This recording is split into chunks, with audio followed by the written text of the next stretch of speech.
nessa aula eu vou estar especificando quais são os principais elementos de uma representação cartográfica. Quando você pega ali um produto cartográfico, quais que são os elementos ali que não podem faltar, né? Que eles são significativos para aquela representação. Então, o primeiro é o quadro ou a folha, que é o elemento que define o espaço para a construção da representação cartográfica. É ele que vai delimitar ali o espaço que você tem para construir a sua representação. O segundo é a área mapeada, que é a região geográfica representada.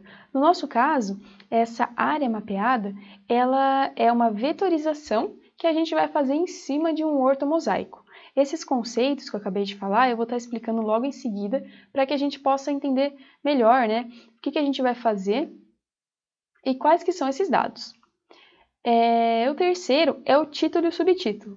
O título ele vai descrever o tema do mapa e o subtítulo é uma explicação adicional ali para que você está fazendo, né, qual que é o seu projeto.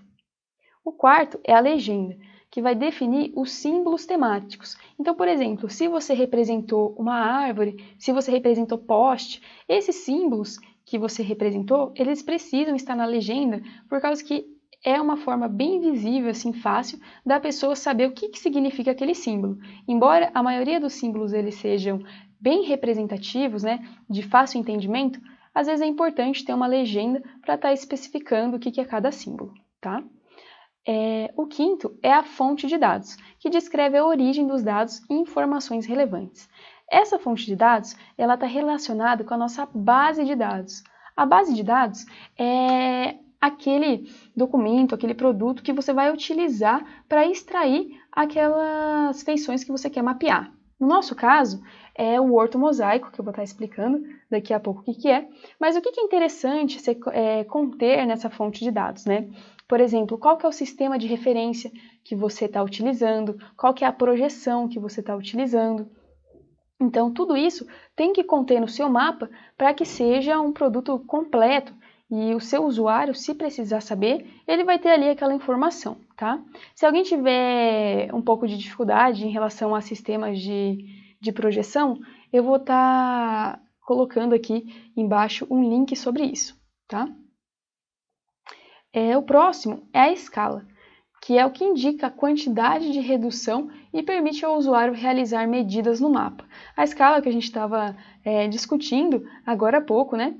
E ao longo das aulas eu vou estar explicando melhor quais que são os tipos de escala, porque existem escalas diferentes, como escala numérica, escala gráfica, quando utilizar cada uma delas. Mas em um mapa é muito importante, né? No mapa não usar o conceito correto, né? Em uma representação cartográfica é muito importante que tenha a escala aí para a gente saber essa relação de redução ou ampliação. E o próximo é a orientação, que no caso seria a indicação do norte, né? Aonde fica o norte na nossa representação. É assim que foi estabelecido o padrão para reconhecer como que está orientada a sua projeção. Então, pessoal, esses daqui são os principais elementos. De início, agora, eu só citei eles, tá?